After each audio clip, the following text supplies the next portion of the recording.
నువ్వెందుకు చెప్తున్నావు? ఫస్ట్ వాడు నా ఫ్రెండ్, నా ఇష్టం. నువ్వు మూసుకుని కూర్చో. నేనెందుకు మోయాలే? నీ ఏడుపంతా నా మీదనే. వచ్చిన సందు చూస్తున్నా. నేను రెండు నీకు ఇష్టం లేదు. అవును, లేదు. నువ్వు అమెరికాకి రావడం ఇష్టం లేదు, నువ్వు మా ఇంటికి రావడం ఇష్టం లేదు, నువ్వు ఇక్కడ రావడం అస్సలు ఇష్టం లేదు. నిన్ను చూసే సూజిని పడేశాను. అరే నేనేం చేసినా? నువ్వు పడేసి నన్ను అంటావేంది? అంతా నీ వల్లే.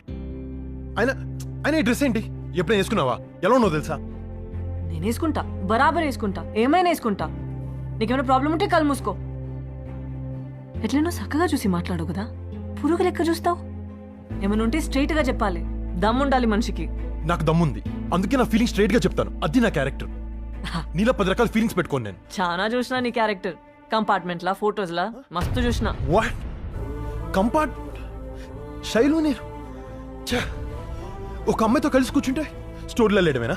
ఏవో ఊహించుకొని దాన్ని యద్వం చేసి బంగారం లాంటి ప్రేమని ఉఫ్ఫ నూతి పడేసావు. Just like that. నువ్వెందుకు చెప్తున్నావు? ఫస్ట్ వాడు నా ఫ్రెండ్,